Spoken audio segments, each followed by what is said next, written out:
Hi guys, today we're going to be looking at chapter 27, the area and circumference of a circle. Let's just remind ourselves of what we covered previously to this. The area of a circle is found by using the formula pi times r squared, written as pi r squared.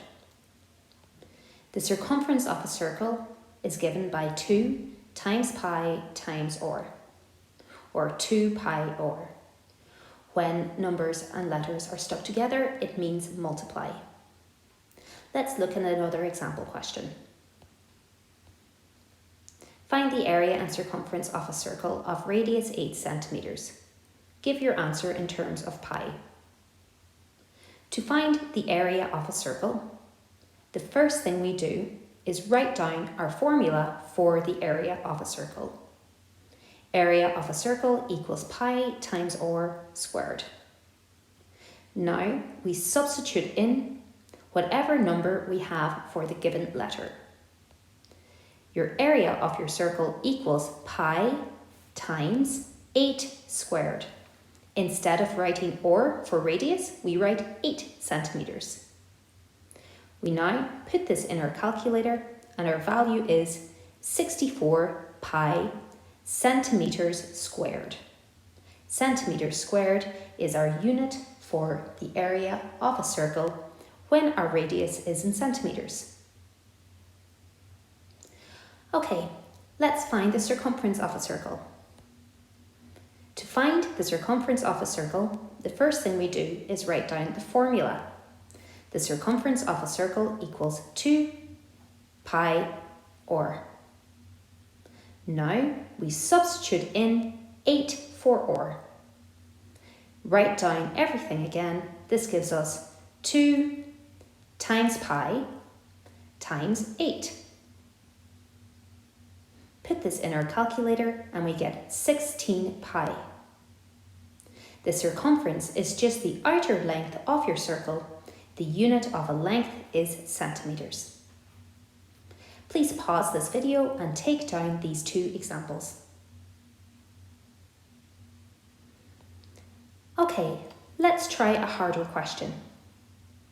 In this case, we're told that the area of a circle is 98.56 centimeters squared, and we're asked to find the radius of the circle. We're told that pi is equal to 22/7. In this case, we want to find the radius. The first thing that we do is write down our formula for the area of the circle, as we are told what the area is. The area is equal to 98.56. This means that pi r squared equals 98.56. From here, we want to solve for r, the radius. Substitute in the values that you know. We know that pi equals 22/7. Wherever I see pi, I write in 22/7. I now want to find what r is. That means my final answer should say r equals a number. I want r on the left-hand side of the equation and all of the numbers on the right-hand side of the equation.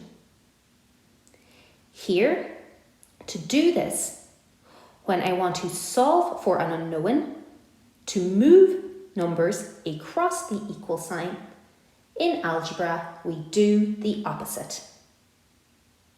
So r squared is multiplied by 22/7.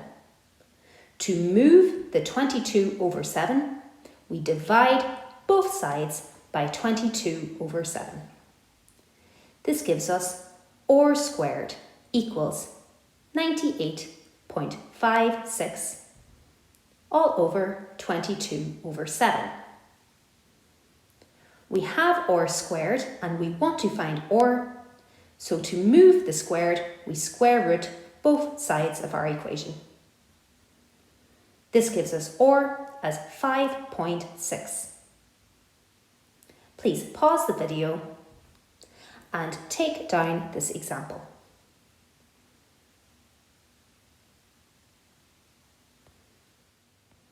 Let's try another example question. Here we're told that the circumference is equal to 44 pi. We want to find the length of the radius of the circle. With any of these area and volume questions, the first thing we always do is write down what we are given. We are told that the circumference is equal to 44 pi.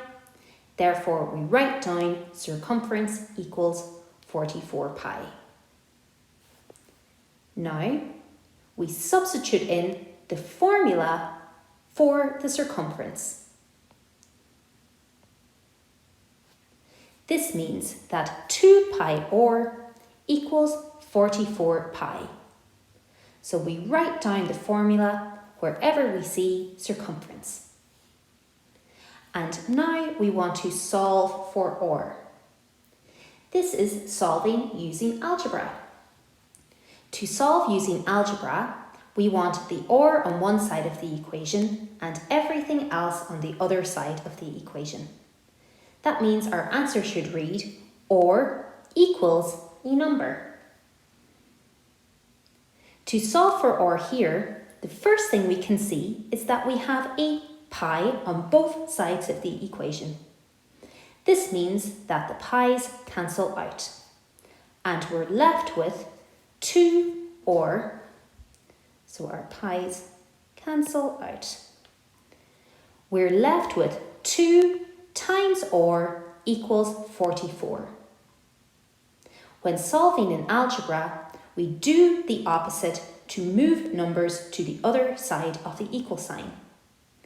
If we have 2 times r, to move the r, we divide by 2. This leaves us with r equals 44 divided by 2. And putting this into our calculator gives us r equals 22 millimeters. Remember, when we're solving in these equations, we always follow the exact steps. Write down what you're given. Substitute in the formula that you know. Solve for the unknowing letter. Please pause this video and take down this example question.